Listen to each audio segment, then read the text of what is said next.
I'm Jono Buchanan, and in this video we're going to look at the amazingly powerful Drum Machine Designer, which is a front end for all kinds of things that you might want to do with drums within Logic Pro.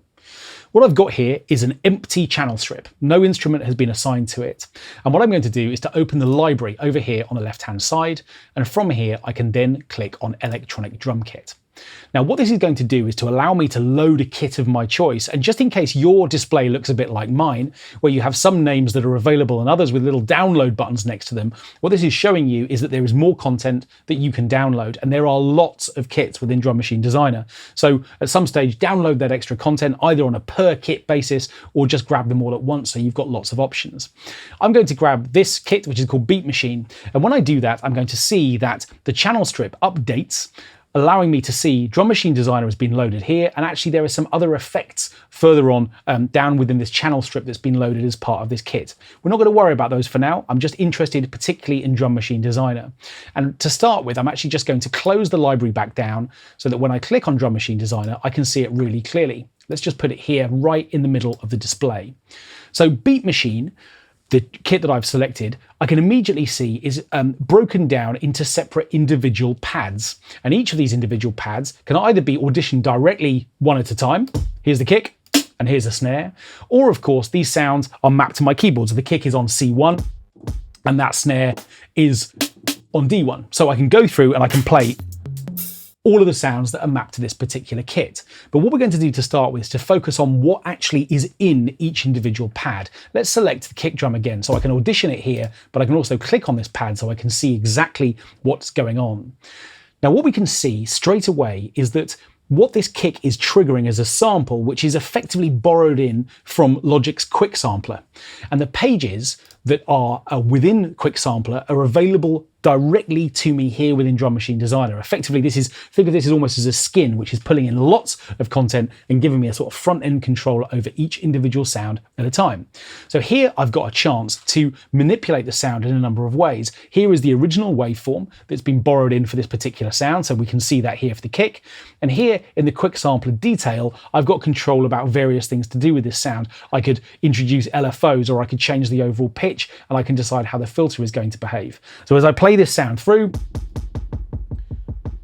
for instance, I can filter it, or I can assign an envelope to that filter if I want to. So I can change the way that that sound actually behaves. And what I've also got is within this pad controls button, an option to change some sort of overall settings for just this one kick sound. So again, coming back, I could change the pitch. I can change the body of the sound as well if I want to change its sonic character and to accentuate particular frequencies. And I've also got a chance to decide whether or not I want to route it into a reverb, a delay, and distortion units down here as well. So again, I can change loads of things about the character of the sound, and I can do that on a per pad basis. Every time I click on a different drum sound, I have a chance to decide how that pad's going to behave and what its sound is going to be. So before we go any further, I think what we should do is to program a pattern now for Drum Machine Designer. And actually what I'm going to do is leave this here. I'm going to control click in the empty lane next to Beat Machine.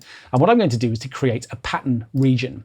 And what this is going to do is to launch Logic's step sequencer, allowing me to build a pattern for my drum kit, which I'm going to do just quite quickly. I'm just going to go through, here's my kick sound. So I'm in a position to just go through and produce the pattern that I want. And what I'm going to do is then enhance that with some of the other sounds that exist within this kit.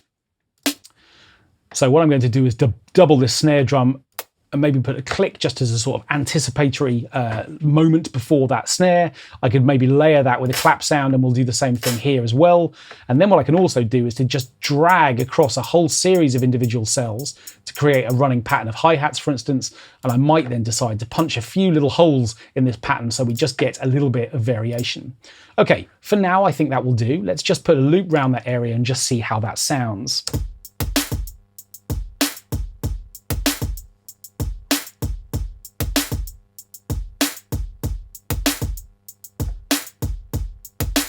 Okay, let's come to the snare. Now at the moment this snare is quite snappy. I'm going to come back here and look at the quick sampler, I can see the sound that's actually being loaded here.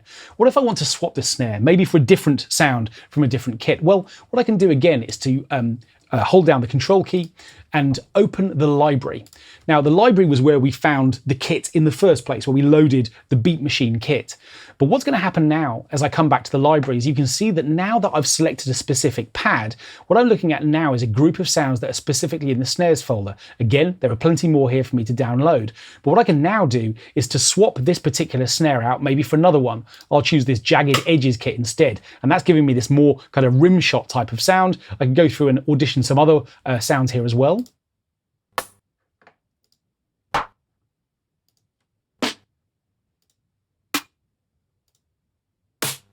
Okay, and I'm going to go with this, I think it's called After Party. This is this nice sort of big, rich snare, a bit more 80s. Let's hear how that sounds in the context of the loop now.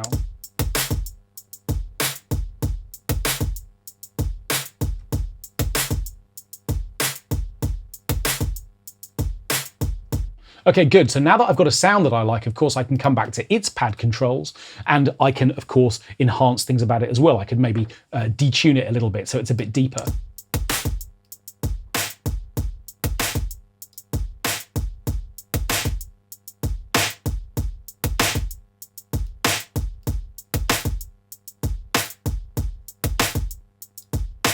Okay, and I've added a little bit of distortion and just brought its length down a little bit as well. So on a pad by pad basis, I can go through and I can change the way that these pads behave, and of course the loop as a result. But I've also got controls which affect the entire kit. If I come up into the top right-hand corner of Drum Machine Designer, here I've got some drum controls which work with effects. So in other words, what I can do is, for instance, if I decided that I wanted to add reverb to the whole of my drum kit, I can enable that option here and then decide how much reverb I want to add.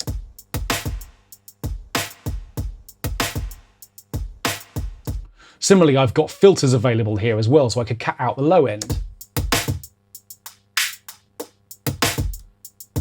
Or the high end.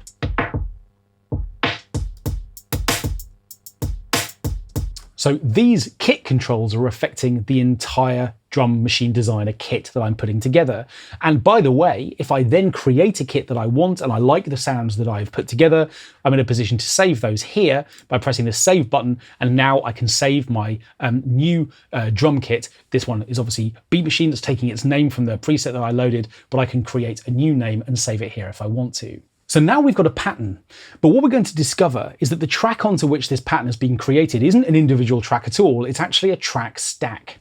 I'll show you what I mean. When we press this little arrow here, what we have a chance to do is to explode the view. We can now see that every individual pad is actually assigned to its own dedicated track. Each instrument is playing back on its own track. We can see that here in this list of instruments, but we can also see it when we open up the mixer. Here is the overall track stack, and here are all of the components that exist within our loop.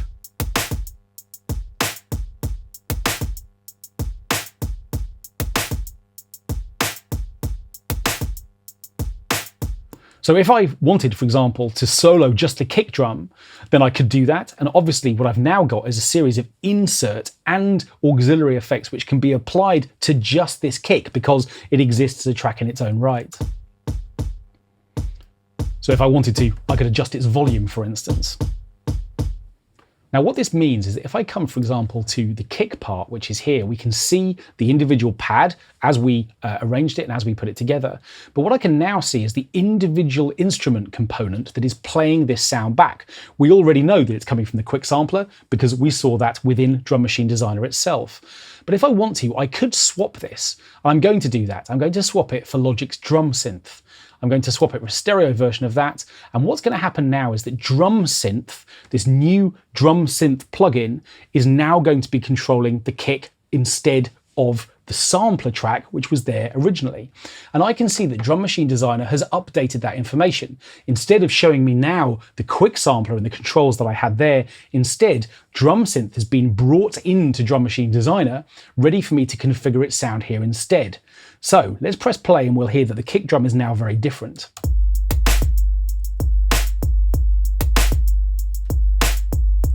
And what I can now do is control its tone and its behavior in different ways. I've got a tone control, I can choose its pitch, I can choose its decay. We're getting this really long, quite trap style kick drum at the moment. I can pull that down and make the decay much shorter.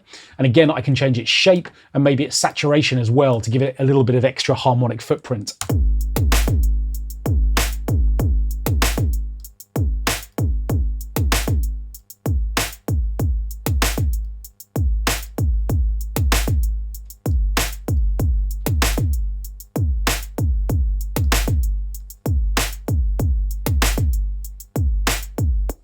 Okay, so what we've done now is we've shaped this kick sound within Drum Synth, which in turn has been borrowed into Drum Machine Designer.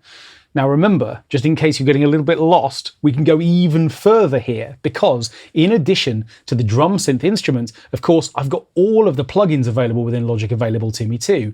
If I want to compress just this kick drum, then I can do that on this channel. If I want to come down to the first snare drum, which I loaded, again, I could at this point add different plugins. I could decide to add a distortion here or change the amount that an auxiliary send is going to a reverb. You begin to get a sense of just how powerful Drum Machine Designer can be. So it's worth just reminding ourselves what we looked at here. In this video, we focused on Drum Machine Designer, and we've seen that it's an amazingly powerful instrument.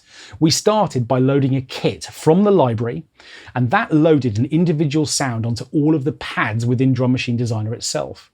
By clicking on one of those pads, we can then make some value choices about each individual sound. If it's coming from the quick sampler, we've got a chance to load that sample, but also maybe think about the way that it's going to play back using envelope control, pitch offsets, filter offsets, all of those kinds of details. We then saw that there were pad controls, individual dials that allowed us, again, to control different parts of the way that that sound behaved, and we could go from one sound to another to control that.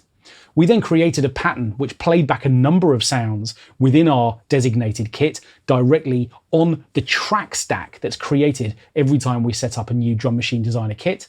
And when we open that stack, we can see all of the individual channels that make up that drum kit, one after another. And you can see them all here, one track after another. And what we decided to do was to swap the kick drum for Drum Synth. And we did that by swapping out the instrument on the channel, and Drum Machine Designer intelligently updated to give us the controls of Drum Synth to allow us to shape a kick sound in the way that we wanted to.